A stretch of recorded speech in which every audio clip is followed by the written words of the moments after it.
you all kind of get your logistics and how you guys want to handle a microphone down there. But Coach Mason, go ahead and pick up the mic first and just talk a little bit about where we are back in Music City, and you've gotten out and have been around a lot of Blue Raider fans here in the last 3 days. What's that impact been on you? It's been outstanding. It's good to be back in a place that I know and I truly understand in what Nashville is. This place is special in terms of what it looks like, but to be in Shelbyville, Tullahoma, and to go to Smyrna, to spend time with Blue Raider Nation, it's been outstanding. Look, MTSU is not just Murfreesboro team. It's actually, Middle Tennessee's team. And so as we go down the corridor and we look at schools and we look at the byproduct of what MTSU has produced, it's everywhere. And so it's omnipresent, it's outstanding, and it's just been good to get around our fan base and realize that, true blue means something. Yep. Corey and Jill, and you guys too, you all have a mic down there. Y'all got a mic here. Tell me what you all thought when you heard Derek Mason was coming to Middle Tennessee. Number one, I thought it was great because I've been doing this for 30 years, and I'm a big proponent of working with good people. And Derek Mason's good people. And so I always like to be able to see guys like that and have them have a legitimate chance to go win. And forgive me, you didn't always have a legitimate chance to go win. And so I'd like to see what you can do at Middle Tennessee, and hopefully Chris and company can set you up and you guys can make the run that they want to make. And so more than anything, I was excited about that because you're good people. B. Mace has been dropping hints about making sure that budget was ready to go, getting the marketing efforts all around. That's right. In contrast to Corey, I told Coach Mason, I'm new to Nashville, but after meeting him, I think one of the biggest things when I heard about the hire was the level of excitement it brought to Middle Tennessee. All of a sudden, the energy, the excitement for the season. Okay, let's look at the schedule. What's going on? It really energized and brought life back to, I think, a football program that was looking for some new direction, some new life. And so having not known you for too long, I can tell you right away, I was already excited and I was looking forward to covering you in this season. Steve? I just thought it was the perfect marriage when I thought about it, because you have a great football coach who knows the area. You have a great school that was looking to infuse some enthusiasm and excitement. And what better way to do that than one of the brightest defensive minds in the sport, a guy who people around here has name recognition because he was an SEC coach right up the road. I think immediately it gave Middle Tennessee even more credibility on the national level. It wasn't just a hire that around here excited people, but I think you have people on the West Coast. I think you have people in the ACC and the Big Ten that said, wow, Derek Mason in Middle Tennessee, that's going to be something to watch. And it is going to be something to watch. And I do think that there's a chance that this merge does something really, really special for Middle Tennessee. Cool. I was just going to say, selfishly, from a TV broadcaster standpoint, we know we're going to get dynamite sound bites all the time. Right? I mean, I don't know about you guys, but I had from the class to the grass burned in my brain for the last 10 years. So just from a TV standpoint, we know what we're getting, and obviously a familiar face too, which is always nice. So it was great to see him back, and always great to talk to D-Mace. There, you've talked about this a little bit. We mentioned it today in Smyrna, but what kind of want you to give your take here? Because when you come in, and we talked to Nick about transfer portal, roster management, that kind of thing, it's a different world now than it was 10 years ago or whatever it was. How have you and your staff approached this? Well, I sat down with Dr. McPhee and Chris, and we just talked about who we are. And I think we're in a place where, MTSU has developed incredible, talent, right? I mean, it's been a feeder for the NFL, it's had high graduation rates, and we know that there's a lot of talent in Middle Tennessee. In this day and age where the floor is constantly moving, we have to know and understand that there's going to be poaching. We lost 4 incredibly, talented defensive linemen this year, to the portal. That's the nature of the business now. I mean, our job is to make sure that we can attract top-level talent to be developed and make sure we do that. That's my job. My job is to give a better product back to parents and the community than the one that they dropped off. So for me, I truly understand the space that we're in, but how we're going to resource it, it looks a little different. We understand that development takes a little more time, right? So younger guys are going to have to work for it. Older guys, okay, have been more paving the way for your program. Those guys are going to be taken care of, but it's not going to look like what we see out there in the media. Okay, it's not 100,000, 200,000. Nick Vadiato is not playing for MTSU for $200,000 or $100,000. But that's not what he wanted. He wanted a good offensive line. He wanted good teammates. He wanted an opportunity to go be competitive and win this conference. And so as we talked about it, man, we just had to look at building that group up front. We had to build like the defensive line. We had to give ourselves a chance to be dynamic outside. And I think we saw some of that in the spring. You know, a guy like Amari Kelly that transfers from Auburn.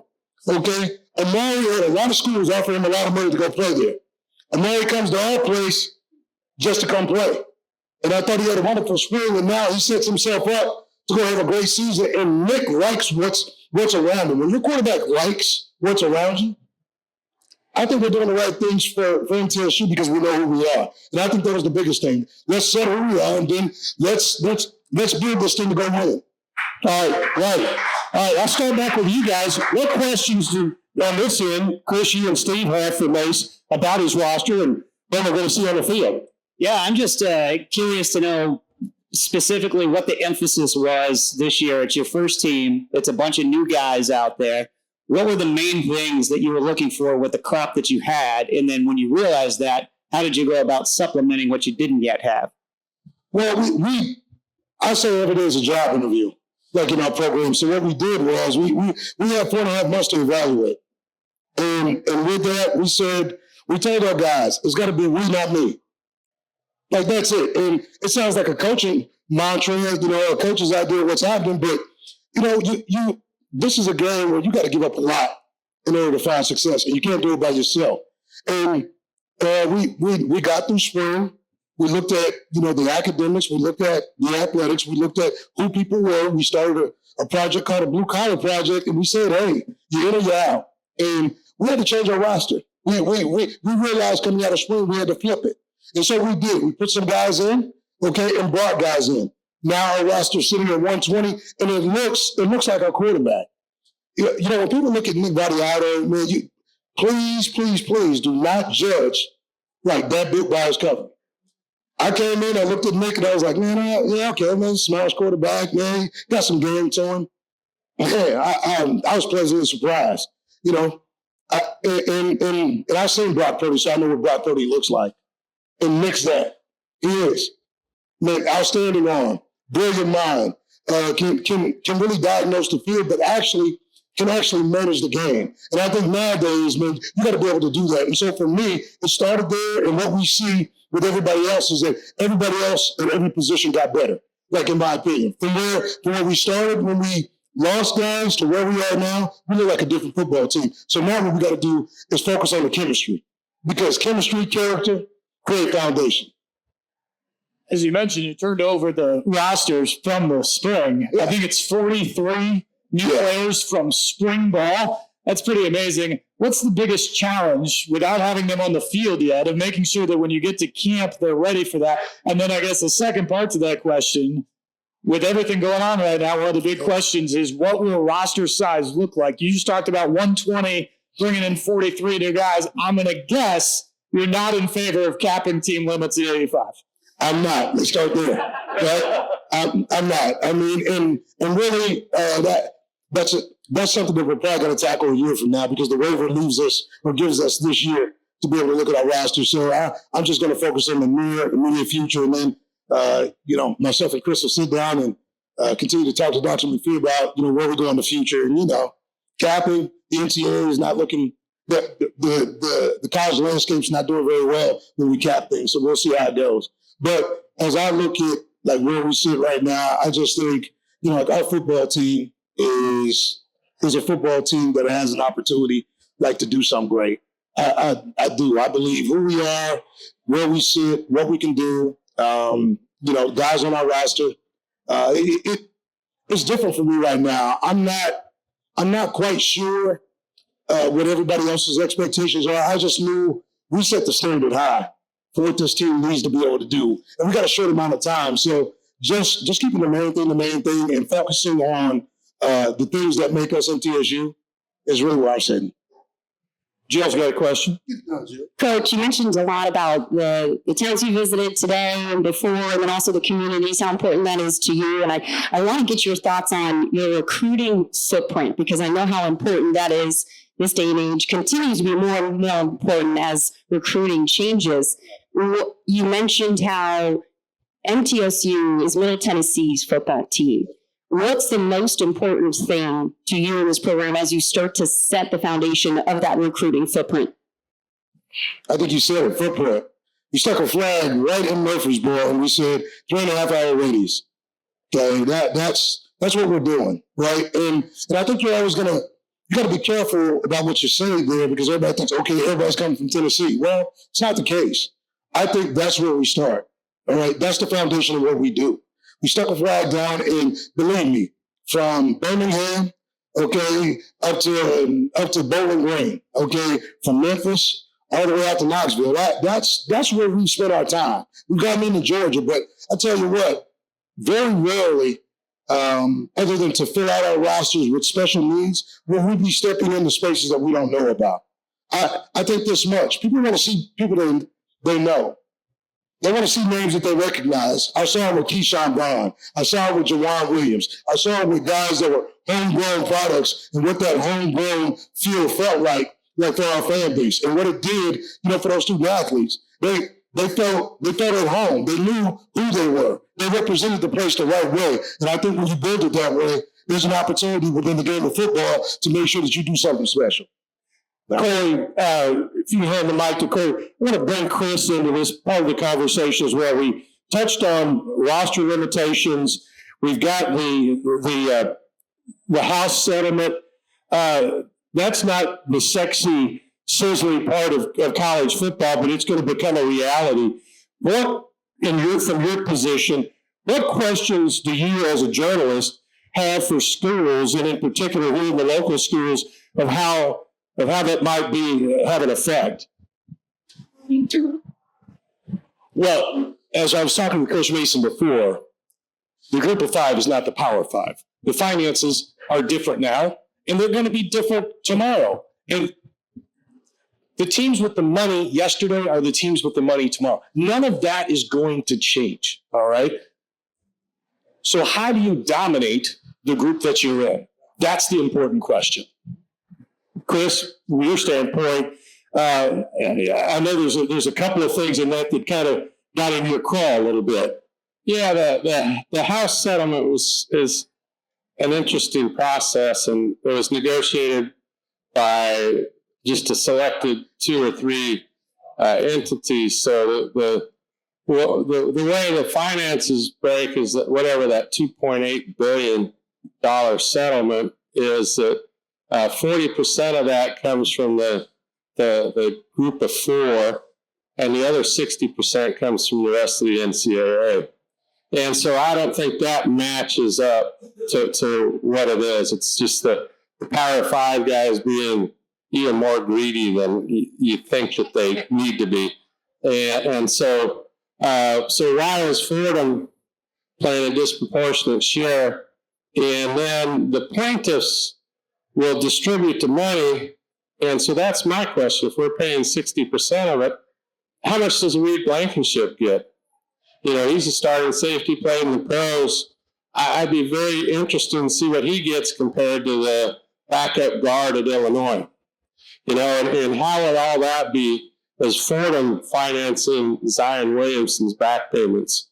And how is all that working? So I've got a lot of questions in terms of how it developed and those kind of things. And a little bit of spilled milk now, because it appears like it's going down the road, and hopefully it'll be settled and those kind of things. So that's my only. My big thing is the percentage of payouts. I don't think they're fair. And it was negotiated by people whose best interest is to tax the many instead of the few that it actually benefits. So So that's my big thing on that, Chip. When we hear roster limitations and the status of where walk-ons are going to be, any idea how that's going to flesh out? What? No. You saw Mace handed the mic over right there. Very quickly. Anybody that tells you that it's going to be, that'll be the point of discussion all year, but we've been told for the last 2-3 years with the NCAA and their wonderful legal team that's lost every court fight that there's been, that they tell you that anything with limits on it is going to be contestable. So like your equivalency sports, like baseball, right now we give out 11.7 scholarships to baseball, and those are spread out to the 30 or 35 that are on your roster. So this kid might be on a third, this kid might be on 60%. And so it just kind of goes to that value. Well, they're saying that that's probably the next battlegrounds for contestability. So what the lot of thought is that they'll just say, okay, the squad's at 30. We don't care how you do it. They can be 30 full scholarships. You can stay at your 11.7, and the rest is supplemented, but we have no limits on scholarships. So I think that's where all this discussion is born, and somehow it worked its way to football. And I hadn't seen any numbers kind of to cap it at 85. I think that, or to eliminate walk-ons and those kind of things. So that's going to be a really interesting equation, because the higher those scholarship numbers go, that's the less talent available for other schools. And is it really servicing a kid to be the 100th guy at Tennessee when maybe he could be somewhere else? So I think those are going to be really interesting expense items. So how much does the football scholarship, where does that end up? Does it end up at 90? Does it end up at 100? All of those kind of things. And then the equivalencies like women's soccer, baseball, softball, where do those end up? And those are very real costs of the scholarships. So I have a question about all of that for you then, and someone in your position. What's it like in your job when there are more questions than answers, and you're just waiting for the other shoe to drop and then trying to react to it, as opposed to being proactive and trying to put out a plan, because what may be a good plan today will not work tomorrow? Well, and we've been tearing up our plans for 5 years, 6 years, whether it's conference realignment, what it's going to look like, what COVID's going to do, and how we deal with COVID. So we lay plans, tear them up, adjust, and go and just. So I think we're more used to that. I think it's kind of, I think it's exciting. And I told the people at Smyrna today, like, let's not be scared of the future. I think there's a lot of opportunities out there. And we're so strong. Middle Tennessee's got such good bones about it that we're positioned well. We just have to be really sound in our decision making as these challenges come. I don't want to sound like I'm listening through the graveyard, but there are a lot of opportunities there for us to jump in front of people. And that's going to be our goal. And Derek and I have talked a lot about it, like the next 5 years, kind of, we need to double down on our investment and really make this thing go. So challenge the listeners out there, the people here in the room, that this is a really critical time for us. And let's not be scared, because there's a lot of opportunities there for us, and I'm excited about it. So to answer your question, in some ways it's really exciting. In some ways, yes. In others, not as much. By the way, in that same house suit where they came up with all the numbers, the estimate for the money going out on those back payments is 90% to the power of 4. So if you're paying 60% of it, 90% of it is likely to go to the power 4. And the other thing that grinds you on that, Steve, is that 25 to 30% of that goes to the attorneys. Right. Yeah. No, I'm in the real estate business. I don't want to hear about attorneys. Not that you needed another reason to hate attorneys based off of what he just said, but one of the key, are there any attorneys that want to offend you? But If you're part of the settlement, we need to talk for a big issue. Because one of the chief plaintiff's attorneys in the House case is a guy named Steve Berman, and after it was over, they asked him, "What do you hope happens now?" And his answer was, "I don't care. I just won the case. We got the money where we need. Where it goes from here doesn't matter to me." And I think that's one of the most troubling things, if you love college sports, which I do, is there are a lot of people fighting battles right now who really don't care about what the end result is. And so to the House case, and I'll lead to my question, I guess, here, Chris, is the idea of this is 22% roughly of Power 5 or Power 4 now average revenue is going to be what you can pay out in your revenue share moving forward, which is roughly $21 million. You are not in the Power 4 at this point, but I guess those rules apply to you as well. How will that shake out, do you think, at Middle Tennessee's level? Yeah, and I think there's a lot of unanswered questions there. Because I've read those figures too, and then when somebody asks about Title IX, they just say, "Well, that has to be determined later." You know, and you put it out. Yeah, that's a very real question. Like, who gets that money? The rev share. You know, like football's got the big contracts, the big TV contracts, but there is this federal law that was passed in 1972 that they were supposed to adhere to, and that's a real issue. And it's going to be interesting to see how they do it. You know, Steve, in terms of competition, my big thing is like, what we fought for years is just to have access. You know, and particularly in football, like you look back at the days, like when I was growing up, it was just a popular vote. You know, who's the best team? And then we decided, let's do the BCS, and the top 2 computer teams get in. Well, there's no way a school like ours could ever participate in those playoffs. And then, you know, the 2-team playoff, the 4-team playoff, well, they were really good teams like Boise and Central Florida that were not able to participate.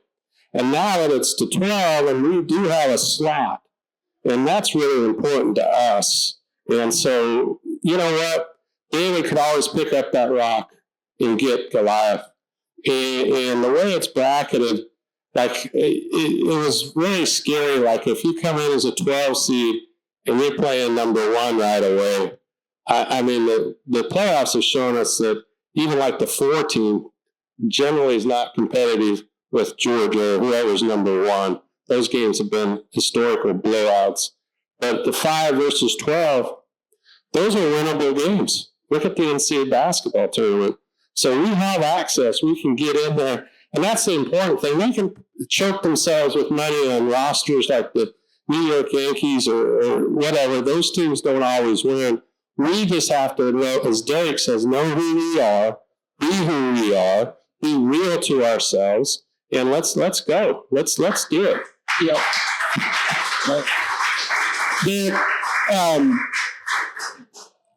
The term Group of 5.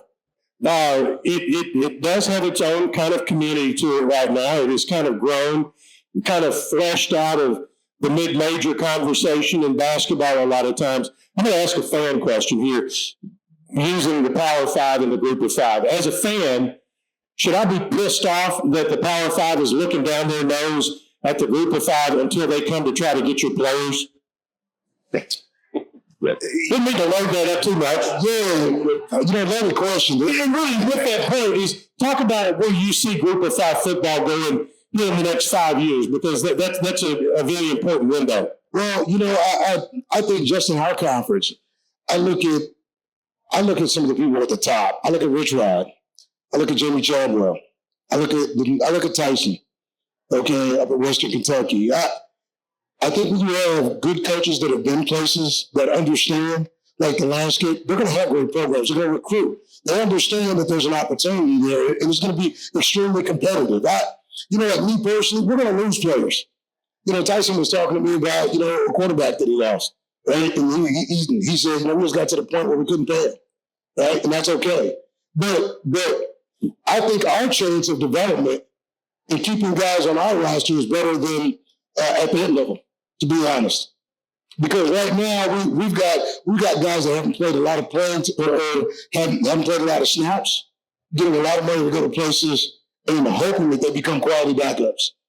You know, we saw it in basketball, at MTSU, but we had some good players go other places, okay, not play, okay, or get the opportunity to do the thing that they were used to doing, and they couldn't wait to get back to MTSU. And I think that's where, like, we sit in this space. I mean, we're going to be a great opportunity. We saw it with SMU. I think, you know, they saw all those players leave the Metroplex and go other places. Then all of a sudden, you know, Sonny Dykes got those players to come back home. Okay? We see it here in Tennessee. We see a lot of players leave the state and go to schools. But they're going to come back. Keyshawn Brown came back home. And I just think we're in this place where we're sitting good. Everybody else is sort of, you know, going to duke it out, and we're just going to sit here and just keep developing players and get better and better. And when it's done, I think we're going to like where we're at. All right, Jay and Corey, on your end, what's on your mind to ask Coach? I kind of wanted to circle back to your last year, because we talked about it a little bit earlier, and how when you were in the booth, it kind of opened up your eyes a little bit and opened up a little piece of your heart too, and made you want to come back and coach. When you were watching the game from a different perspective, how much did that shape and kind of change your thoughts about coming back into coaching again, and also at a place where you could do some serious damage? Well, first of all, a lot of respect to the folks that are up here, because doing that job is hard. Yeah. Nobody realizes how much work goes into the prep, okay, the dynamic of being on TV, like what it is to get through segments, hits, all those things. So a lot of credit to you guys. But in terms of where we sit, like in this space, and what's the second part? First part of the question, because I was just thinking, what you got? She shaped your the year in the booth, how did that shape your perspective of college football? Yeah, like the year in the booth did this for me. It getting around and seeing the coaches and where they were, it helped me understand that, you know what, I needed the space, because we got tired coaches. See, like, the calendar has gotten so long, and the recruiting so heavy, and the renegotiation of contracts during seasons, like so crazy. I never would have thought that Coach Saban would have stepped away from the game. I thought he was going to go a couple more years. But that timetable got sped up with where we are with the calendar, with what's happening, with what comes into your office. I just saw these things. I saw coaches that were dog tired, right? And they wanted to just sit down and talk with me and just say, man, yeah, I envy where you're at. But by the same token, I saw how they were still trying to make sure that they made it right for players. And that's the space that I love. So, like, for me, I just appreciated being able to be a sounding board for those guys. But also, they gave me life in terms of understanding that, you know what, this is what you need to be doing. So I'm back at it. Yep, you real quick, as a former defensive coordinator at Stanford and kind of known as a defensive head coach, what did it do for you from thinking about offense? Yeah, it solidified my mindset in terms of, what it really takes to play like the quarterback position, what you got to deal with. Like nowadays, there are a lot of good offensive coordinators, but I tell you what, the game's still got to be played on the field, right? And so, like, for me, it helped me dig into the idea of what I wanted to be coming back to the game. I looked at offense differently, but I also said if I had an opportunity to get a defensive coordinator, I wanted somebody that had professional development like experience. I felt like myself, I helped David Shaw. Guys like Pep Hamilton and Greg Roman, helped like Jim Harbaugh because they were professional minds that knew how to develop and keep the attention of young people. So when I came back, I thought I did that. With Brian Stewart, Bodie Reeder, those guys have a lot of experience. I think those guys know how to teach. They're great teachers, but more than that, I think they know how to impact young people. So when you can do that and keep their attention, the opportunity for growth, like in that classroom, is good. Corey? First I want to say, I'm always been for the players getting all the money that they can get because they are the product and absolutely deserve to be part of it. We do need rules. without question. At some point, there've got to be some rules. But the thing I want to ask you about, Derek, is you look at the future. I think what's critical for your organization, I don't think that recruiting has ever been more important, and meeting players and meeting their parents and understanding, do you have a young man who wants to chase an extra $10,000 in 2 years, or a young man who just wants to get better every year? And finding out what's inside will never be more important than it is right now. You know, for years, and I've done this every place I've been, I never took a young man that I didn't get a chance to see on our kid, especially as a high school athlete.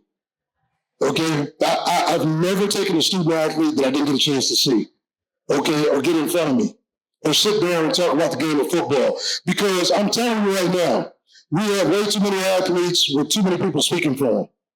You get them in a room, and you ask them a question, and they look to the person beside them.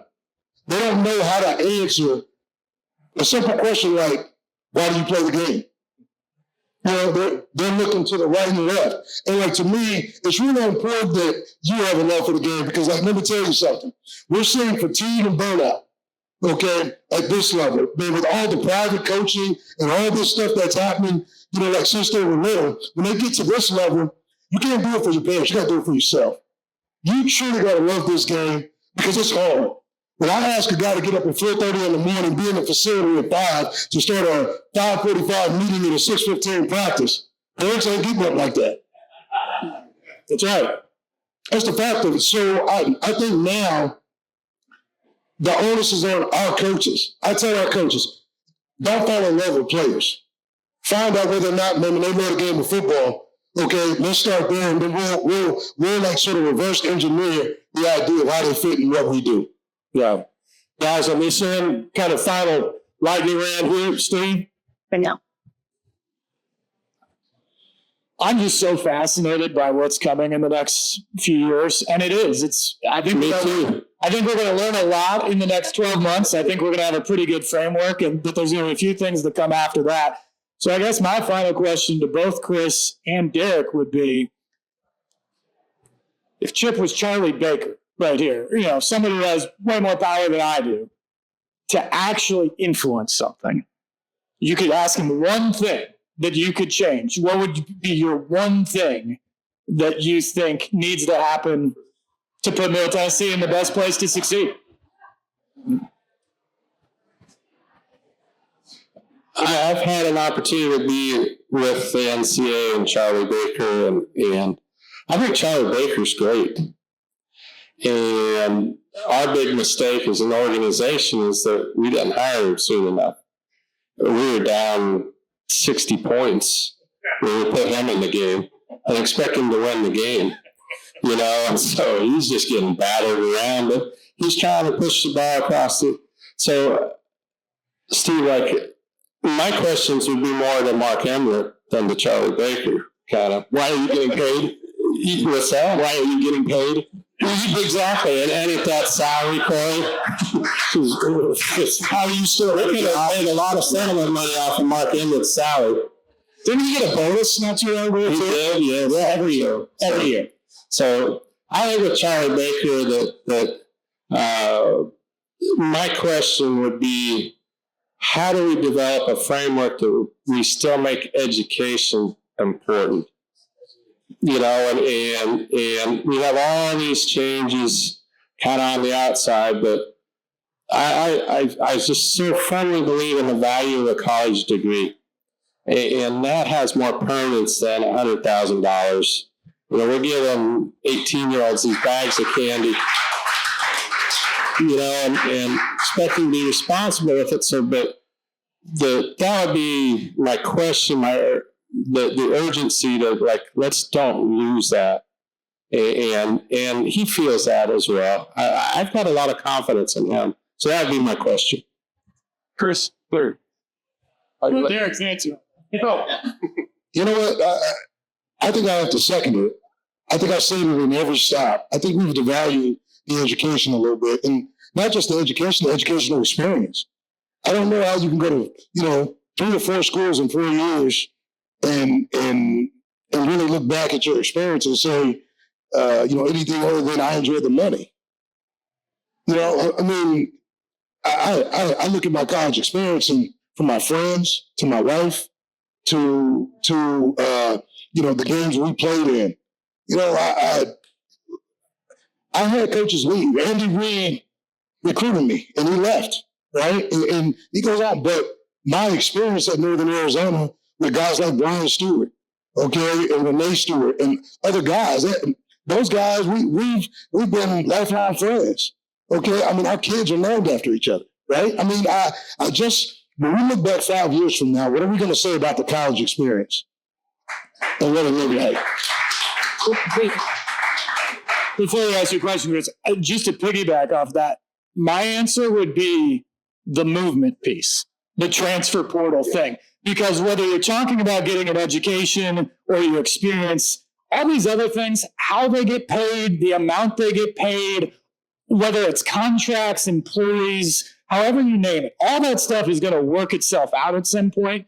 But if they don't come up with some way that when you make a commitment, you have to go for X amount of time, or if you leave, there is a buyout, or you have to sit out, or whatever it is. If they don't make it harder where you can go to 4 schools in 3 years or whatever, that's where you lose what the true college is. And I think you also, when you look at the transfer portal, long for being a the transfer, they should not be able to leverage their schools for more money. If you enter that portal, you are gone. You cannot say, well, I'll just come back because I didn't get the offer that I want. All right. So if players want to dabble their toe in, there's no more dabbling their toe in. I think they got to jump in. You're either in or you're out.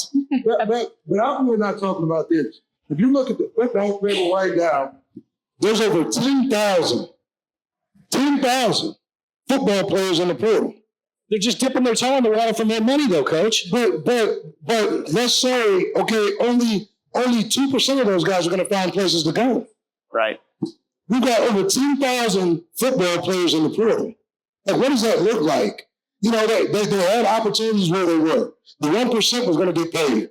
But now we've got 10,000 guys in the portal, and you know what? They may not ever get a college degree. Some of those guys, at least 50% of those guys will never get a college degree.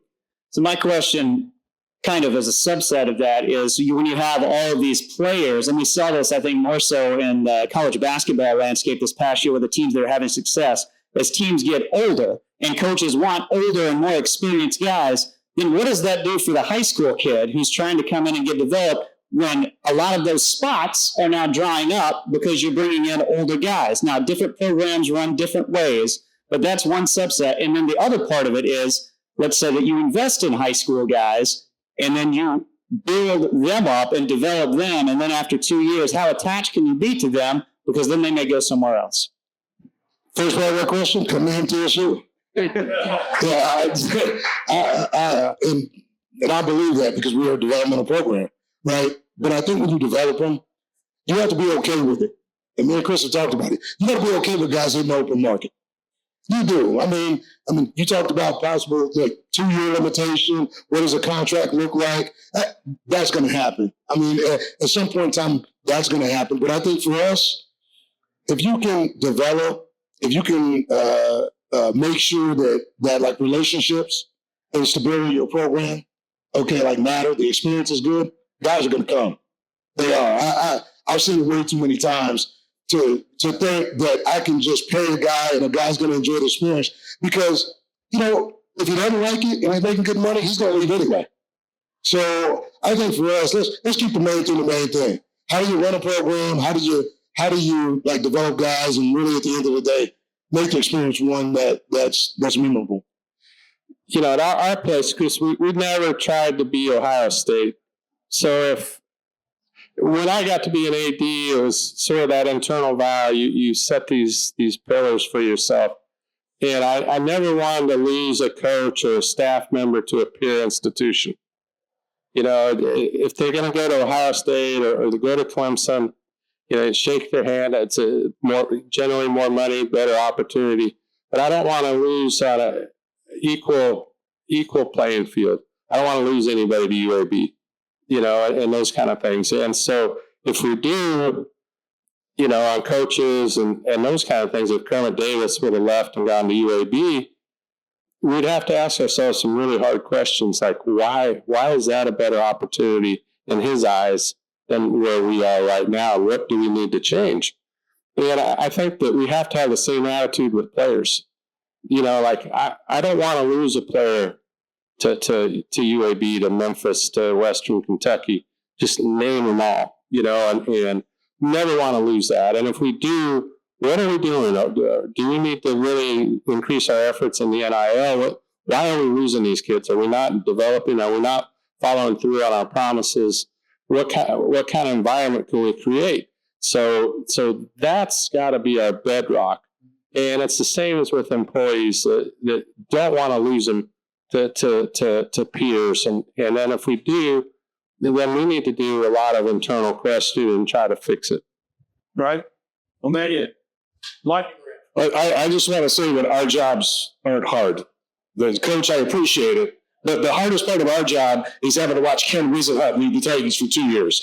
Or having to eat in the Titans cafeteria during games at halftime. That's the hardest part about our jobs. All right, so we are really glad to have you back. I've known Chris, how long? I was thinking about that, Corey, at least 30 years, maybe. Yeah. Corey was in Columbia at Channel 9. Channel 25. Channel 25. The worst TV station in America. Yeah. The worst. It was pretty far down the dial, but he made a name for himself and that kind of thing. So that was one of my great joys to get the job as you reconnect with Corey. Yeah, he did a great job there. Well, I appreciate both of you guys being here. And I get excited about the future because I said this to Coach when we got here.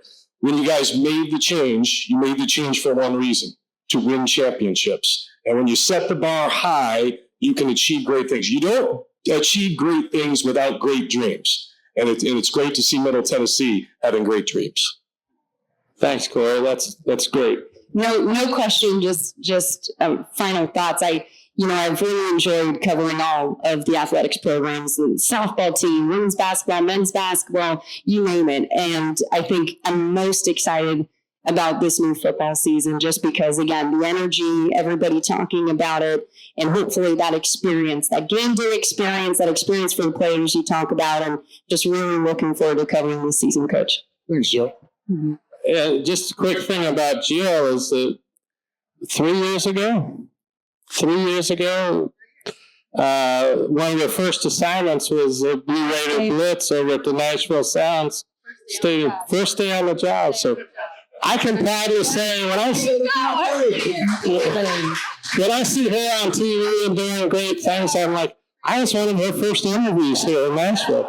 So, love it. I have a lot of this blue color. She does. And all of these, we're so fortunate, I think, us as a group. All of these people are friends. And Corey said your job, the toughest thing was whatever. But I think a lot of you realize that 25 years ago, the landscape in sports changed in Middle Tennessee. The NFL, the NHL, how much time you guys get on the 6, 9, and 10 o'clock news. And for what you all have done from a coverage standpoint, the time you give, the effort you give, because we're 30 minutes down the road, it's not that easy. I know Mark Owens twisted your arm to be here tonight, but I think I speak for everybody here. You don't see this kind of thing going on everywhere, and it's because they're alive. So they deserve our applause tonight. So Corey, Jill, Chris, Steve, thank you so much tonight. Coach Mason, thank you for running the marathon this week. It's been great. And Chris Massaro, thanks so much for helping us do this kind of thing. That's our panel. Give them a nice round of applause. We've got some prizes to give away. absolutely.